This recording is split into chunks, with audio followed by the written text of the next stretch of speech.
حضرات محترم، غوث اعظم فرماتے ہیں فرشتے میرا استقبال کر رہے ہیں، میرے دائیں بائیں چل رہے ہیں، آواز بلند ہو رہی ہے، اس بچے کے لیے راستہ خالی کر دو۔ ایک قوم کے زندہ دل مسلمانوں، دنیا کا کوئی انسان جب دنیاوی تعلیم حاصل کرنے کے لیے، دنیا کے بچے دنیاوی شکشا حاصل کرنے کے لیے اپنے قدموں کو اٹھاتے ہیں، ان کا استقبال دنیاوی طور طریقوں سے کیا جاتا ہے، مگر جب نبی کے غلام کا قدم اٹھتا ہے، مصطفیٰ کے شیدائی کا قدم اٹھتا ہے، مصطفیٰ جان رحمت سے محبت کرنے والے کے قدم اٹھتے ہیں، قرآن کو سیکھنے والے کے قدم اٹھتے ہیں، تو جانتے ہو ظاہر میں تو اس کے قدم زمین کی چھاتی پر پڑ رہے ہوتے ہیں، مگر حدیث رسول کے مطابق اس کے قدم زمین پر نہیں بلکہ فرشتوں کے نورانی پروں پر گر رہے ہوتے ہیں۔ غوث اعظم ارشاد فرماتے ہیں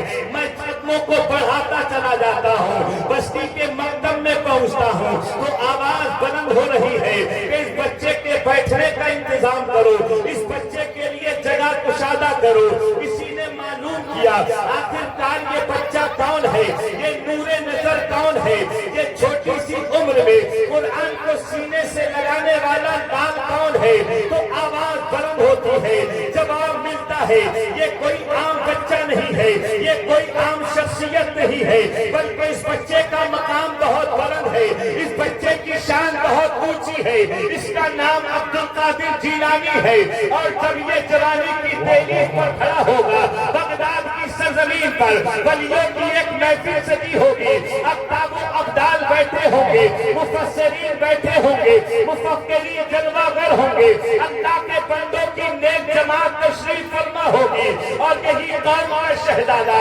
کرسی واز پر بیٹھ کر اپنی زبان ہاتھ سے ارشاد فرمائے گا قدمی حاضی عدالت کل ولی اللہ، میرا یہ قدم ہر اللہ کے ولی کی گردن پر ہے۔ اے غوث اعظم کے اجلاس میں آنے والوں، سنی صحیح العقیدہ، غوث اعظم سے محبت کرنے والوں، غوث اعظم کی شان ملاحظہ فرمائیے، جب اللہ کا ولی اتنا ارشاد فرمائے گا جتنے اولیاء محفل میں بیٹھے ہوں گے عشق و عقیدت میں جھوم کر اپنی سروں کو، اپنی گردنوں کو غوث اعظم کے قدم کے نیچے جھکا دیں گے، اور عقیدت کے ساتھ غوث اعظم کی بارگاہ میں یوں عرض کریں گے اے سرکار بغداد، اے ولیوں کے تاجدار، اے ولیوں کے سردار، آپ کی شان صرف یہ نہیں ہے، آپ کی شان تو یہ ہے، یہ دل ہے، یہ جگر ہے، یہ سر ہے، یہ آنکھیں، جہاں چاہے رکھو غوث اعظم۔ اور جب نظر پڑتی ہے بریلی کی سرزمین سے امام عشق و محبت کی، امام اہل سنت کی، ہم سب کے امام اعلیٰ حضرت کی، تو اعلیٰ حضرت بانگے توحد پکار کر پوری دنیا کو پیغام دیتے ہیں سب بھلا کوئی کیا جانے کے ہے کیسا تیرا، اولیاء مرتے ہیں آنکھیں وہ ہے اللہ تیرا، میں تو مالک ہی کہوں گا کہ ہو مالک کے حبیب، یعنی محبوب و محب نہیں تیرا۔ نعرہ تکبیر، نعرہ رسالت، مسلک اعلیٰ حضرت، جشن غوث الورا،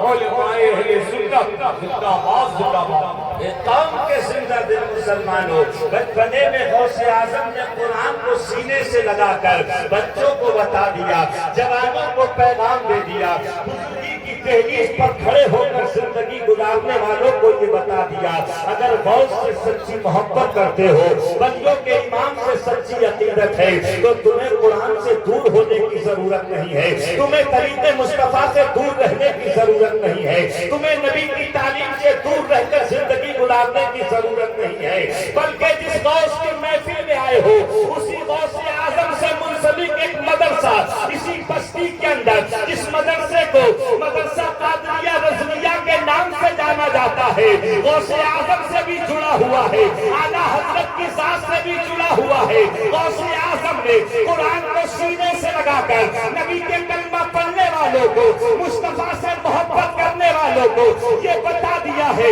مصطفیٰ کے گھر کے اندر، مدرسے کی چہار دیواری کے اندر قرآن کو سینے سے لگا کر نبی کی حدیثوں کو سینوں میں محفوظ کر کے صحابہ کی زندگی کے لمحات کو نگاہوں کے سامنے رکھ کر پوری دنیا کو یہ بتا دو ہم دنیا کے حسن و جمال پر نہیں مٹتے ہیں، بلکہ مدینے والے مصطفیٰ کے فرمان پر چل کر اپنی زندگی کو گزارتے نظر آتے ہیں۔ ہم تعلیم سے دور نہیں رہتے ہیں، ہم قرآن سے دور رہنے والے نہیں ہیں، بلکہ قرآن کو سینے سے لگا کر پوری دنیا کو یہ بتاتے نظر آ رہے ہیں کہ جب نبی کے غلاموں کا حق ہے تو ان کے آقا مدینے والے کی شان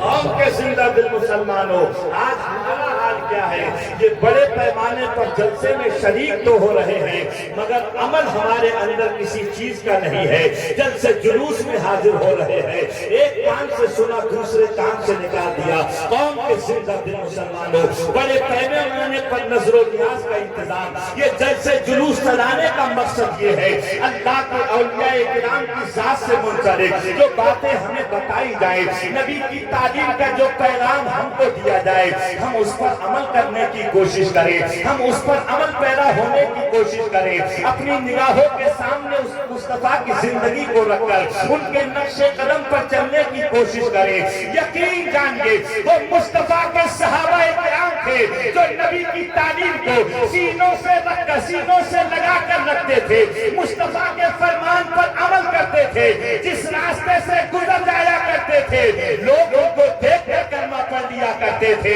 لوگوں کے سامنے اپنے گردنوں کو جھکاتے ہوئے نظر آتے تھے۔ اے نبی کے دیوانوں، ہم بھی اسی نبی کے ماننے والے ہیں، اسی نبی کا کلمہ پڑھنے والے ہیں، اسی نبی کی تعلیم کو فالو کرنے والے ہیں۔ ہم دنیا کے جس مقام پر جائیں، دنیا کے جس خطے میں پہنچے، ہمارا لباس اسلامی ہونا چاہیے، ہمارا کردار اسلامی ہونا چاہیے، ہمارا اٹھنا بیٹھنا اسلامی ہونا چاہیے، ہمارا چلنا پھرنا اسلامی ہونا چاہیے، ہمارے طور طریقے حدیث کے مطابق ہونا چاہیے، قرآن کی آیتوں کے مطابق گزرنا چاہیے، تاکہ جب دنیا کے لوگ دیکھیں نبی کے غلام کی شان یہ ہے، مصطفیٰ کے آقا کے دیوانوں کا حال یہ ہے، تو ان کے آقا مدینے والے محمد رسول اللہ کی شان کا غوث اعظم رضی اللہ تعالیٰ عنہ کس محفل میں آئے ہیں۔ اللہ رب العزت ہم سب کو غوث اعظم کے فیض و برکات سے اور ان کے نقش قدم پر چلنے کی توفیق عطا فرمائے۔ اعلیٰ حضرت ارشاد فرماتے ہیں، واہ کیا مرتبہ ہے غوث سے بالا تیرا، اونچے اونچوں کے سروں سے قدم اعلیٰ تیرا، تیری سرکار میں لاتا ہے رضا اس کو شفیع جو میرا غوث ہے اور لاڈلا بیٹا تیرا۔ واخر دعوانا